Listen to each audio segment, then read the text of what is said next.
Number 2, linear factorization theorem. You have to kind of go looking for him in this section. You don't have to memorize the name, but I wanted you to see it.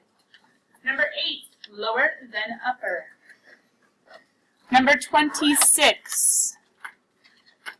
First of all, did you get the correct possible rational zeros? First of all, did you get the correct possible rational zeros? Then, did you figure out that 3 worked? Doing synthetic with 3 and then being able to get a quadratic that you could then go ahead and factor. This quadratic you would have wanted to multiply the 3 times 3, look for factors of 9 and do some grouping in between. At the end of the day, you have a 0 with a multiplicity of 2 at 3 and a 0 at 1/3. A couple more seconds if you have to get down that right answer. Let's keep going. Number 30. Struggle. Look at all those different possible rational zeros, except which one worked? One of the ones, right? One of the ones. So the final answer is, I see some of you guys writing way too frantically with something maybe other than colored pen. So let's just go quickly to the final answer. Final answer is x times x plus 1 times x minus 4 times x plus 3 equals 0. Remember in your homework, the TAs or I are looking, especially if I'm looking. If I don't see work that goes along with, you're losing points.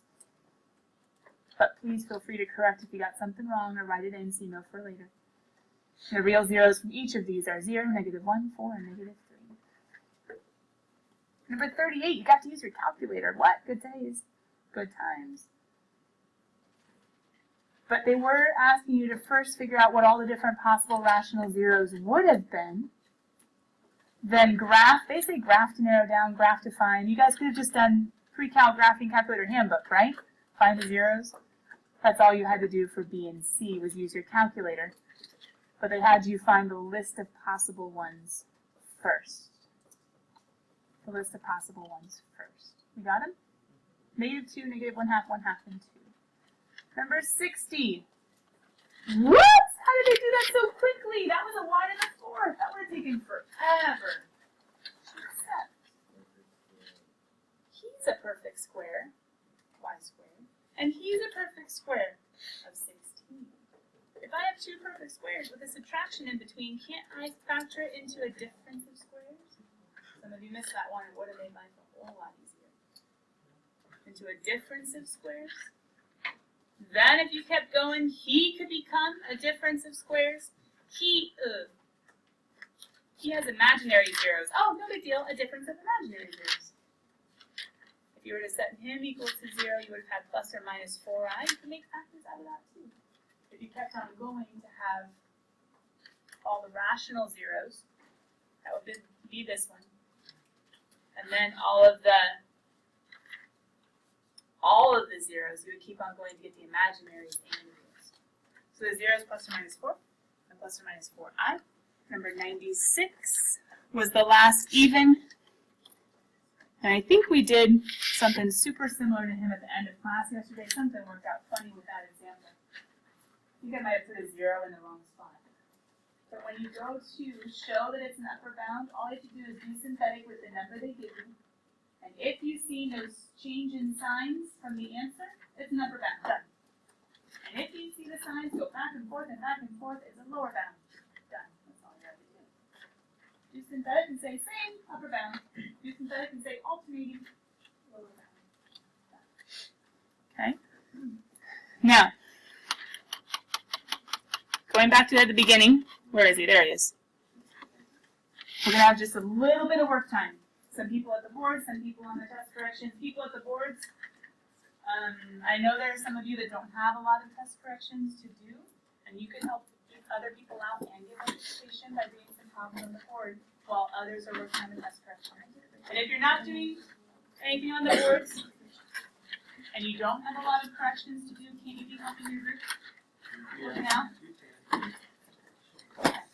Now, let's go ahead and see, are there any odds that we got stuck on? Nathan. 51. Was he the one with like A and B and C? No. With the weird rational and then real and then complex? He was asking for all the different possible factors. Sorry, David, what? 89? Okay. Any other ones? Awesome. 17s? Okay. Okay. Do I have any volunteers to show us their work on any of these? 17, 51, or 89? Alright. Ricky stole the early one. 51 or 89? No. What were the directions on 89? You guys haven't written, right? Oh. Okay. For 89, can someone just show me what f of x is and what f of negative x is? That's all I need. Can anyone just show me what f of x is and f of negative x? Okay. That's all I need to do. And I can help with explaining what that shows. And then on 51, can anyone just factor it as far as possible? Give me the problem on the board, factor it as far as you can. And I can do the explaining, okay? Participation, just factoring. Yes, positive. All right, my 3 volunteers coming up to the front board. Your markers are, you put them over here. The rest of you guys, you have just a little bit of time to work on your corrections, asking your group for help. We'll talk about the homework ones in just a second. I'll explain the tricky ones, and I have my people up here to help. We got this thing because you guys have seen everything in this section, and hopefully it's not too bad. You just need reminders. You just need reminders. Here we go. Rational functions. This chapter, chapter 2, we've seen quadratics. We started there. Then we saw polynomials of higher degrees, cubics and quartics and quintics, so high. Okay, then we saw, we reviewed synthetic and long division. Then we saw complex numbers. Then we went back to polynomials again. Now we're going a little bit harder into rational functions, which says, or which show, division of polynomials, or ratios of polynomials. It technically could be more than polynomials, but we're sticking to only polynomials in the numerator and denominator. And what I said was ratio. Remember, rational numbers, you're allowed to have fractions, ratios. You're not allowed to have those nasty square root things, the irrational numbers. However, as soon as we put in a denominator, as soon as we have a quotient, we have to say, uh-oh, domain. Right? And domain says if there is a denominator with a variable, what do we have to make sure it doesn't equal? 0. So we have to say, remember, g of x can't equal 0. And that is how we're going to think about the domain and who's allowed and who's not allowed in terms of x values. For a quick reminder, denominator can't be 0. Since we have a denominator with rational functions, we have to watch out. So, when we get to this discontinuity, well, we're trying to identify a discontinuity. When we get to this function at the bottom and we talk about or think about, see this function, we should think domain, domain problem, x cannot equal, you're close, x plus 2 cannot equal 0. The whole denominator can't be 0. So what can x not equal? Solve and say, yep, you can't be negative 2. We could do intervals, yada, yada, yada, but that's the idea, right? Negative 2 is not allowed in the domain, or else the whole problem would explode. At least your calculator would say undefined. However, last year you saw there are 2 different types of discontinuities that can happen in a denominator. Does anybody remember what this one would be? The one that doesn't factor out. Wrong one. Good try though. Whole is 1. Does that help you guys remember the other one? That's actually pretty funny. Instead of W-H-O-L-E, it's H-O-L-E. Whole as in holes as in the movie. Whole. No one was the other one? Let's remember. Holes are 1. They're called removable discontinuities. What's the other one? Vertical asymptote, otherwise known as vertical asymptote.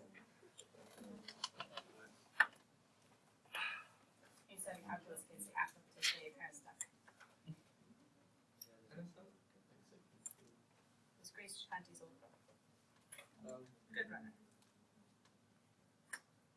Goes to Wheaton College. Good school. Holes. Removable discontinuity at x equals a. What's the difference? Now hold on. You guys keep writing, keep writing, keep writing. study, look at the two different examples and say, huh, what are the domains of each? What are the domains of each? They both have problems. They both have denominators. Neither of the denominators can equal 0. Can we jump real quick? If t plus 1 can't be 0, what can t not be? Negative 1. Anybody see my typo? If there are t's in the function, who should this be? Nice. Good catch. One of these days, these notes will be perfect. Okay, so what would be the domain of this one? Can we jump ahead? 2 plus x can't be 0. X can't be. We can do this. 2 plus who is 0? Yeah, negative 2.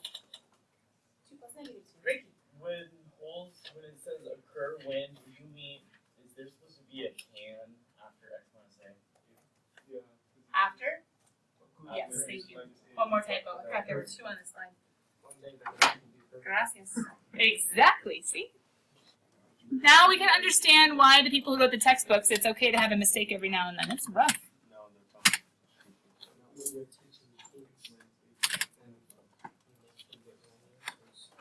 People in journalism, you already know the struggle.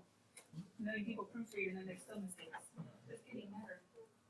I find them sometimes better. But then it's okay when I make mistakes too, huh? We're fallen people. And that's okay, because there's grace. Coming back. What's the difference? They both have restricted domains. What's the difference about what's going on in this function and this function in terms of the numerator and denominator? One has a squared up top. That's going to prove helpful. That doesn't necessarily mean that it's always a whole.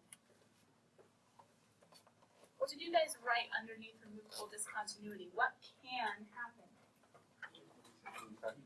I can factor out who? The denominator. What? Factor it. What's the top? T plus 1, T minus 1. What's the bottom? They match. A way of seeing that they match, a just quick trick to the trade, is that you could plug in the negative 1. You're like, it doesn't work. I know. It's a 0 in the bottom.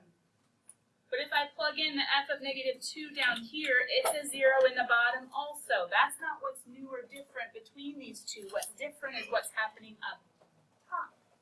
If I plug negative 1 to the top, what happens? This is a quick indicator there's a hole. There's a 0 on top and on bottom. What happens when I plug negative 2 into the top? 7 minus 4 is. The difference happens. The quick trick of checking, if, say, it was really hard to factor, you could check real quick by plugging in. If it's 0 over 0, there's a hole hidden in there. You have to factor it down. This one was easy to factor. We could do it quick, or I should say quickly, right? Grammatically correct. But if you see 0 over 0 when you plug in, that's a hole. If you see number over 0, that's a vertical asymptote. Always. Let's see if something like a piecewise function, they have their own rules. It's rough. Okay, coming back. You can remove, because it's totally legal to reduce common factors. And I could state this function is t minus 1 such that t does not equal negative 1. And if I was going to graph, would you rather have to graph without a calculator this one or this one? This one, because this one's a line, y equals mx plus b, and I say, oh, sweet. Y-intercept of negative 1, up 1 over 1, back 1, down 1. Wait, I just did something wrong. You can't equal negative 1. I can't equal negative 1. But what can I put there since I know how this function behaves? Back 1, down 1, hole. And where's that hole at? Well, maybe you could figure out from my back 1, down 1 thing. Or you could also say, wait, he doesn't have a hole anymore. Plug it in, what's negative 1 minus 1? Where would it be? Negative 2.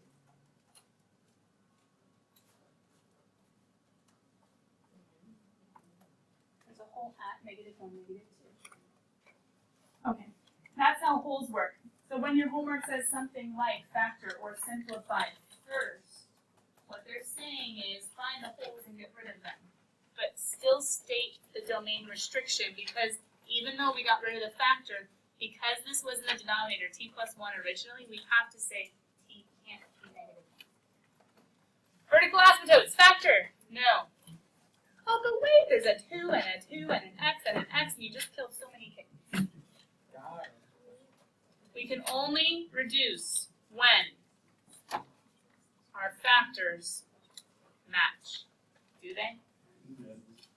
There is nothing to reduce, which means we have a vertical asymptote at x equals -2. Okay, graph it. Stop. Be a gentleman. Let's try. Question, what can I do at -2? Well, aren't vertical asymptotes the ones that do the dotted line thingamabob? And doesn't the function somehow like either go up or go down? And then it comes and then it goes up or goes down? Okay, I just made that up. We don't know what this graph looks like, right? And how on earth are we supposed to graph these without a calculator? How are they supposed to know? And how are you supposed to not cheat? Okay, we'll talk about one and try it, and then the other one, let's go back. How are they supposed to know the graph? And you? Plug in -1, 0, 1, 2, 3, 4, 5, and -3, -4, -5. Oh, that's tedious. It would probably work though. If only we knew more. Guess what? I do know more. And you will soon, because there's also something right here.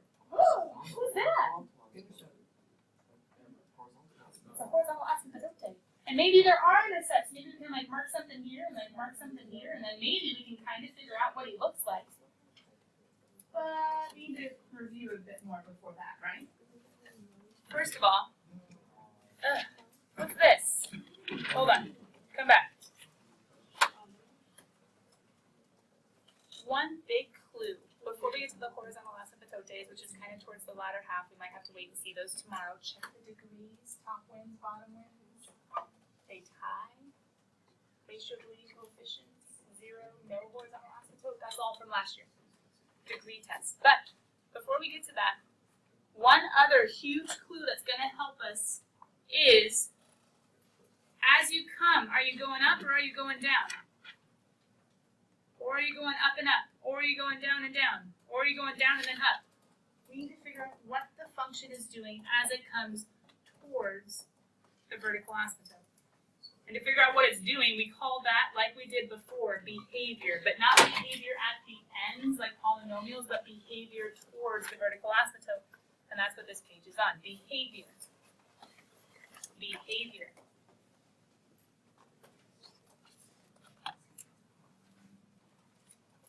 One huge clue to trying to get towards being able to visualize this graph is the behavior near the vertical asymptotes. Super similar to end behavior in the sense that we're asking ourselves, what is f of x doing? Super similar to end behavior of polynomials, because f of x is either approaching a positive infinity or a negative infinity, but not to the right, not to the left, but from the right and from the left of one little vertical asymptote. We're trying to ask, what is it doing? And since the only 4 ways that a function can behave towards a vertical asymptote include, or I should say a non-piecewise function. I'm using my -2 as an example. My function can either come and pop up, or it can pop down, or it can pop up and pop down. Oh, come on, we're not leaving yet. It's not packing up. I'll get an extra minute. What's true about the y's? Either they're headed to positive infinity, or they're headed to negative infinity. Well, that's easy. There's a 50% chance of guessing right. We'll just guess it. No, we're going to do better than that. We're going to do better than that with our graphing calculator first, then only with math, no graphing calculator. Then we'll talk about some horizontal asymptotes. So kiddos, this section, you know most everything. You've seen it before. If I were you, I'd try to start homework tonight or give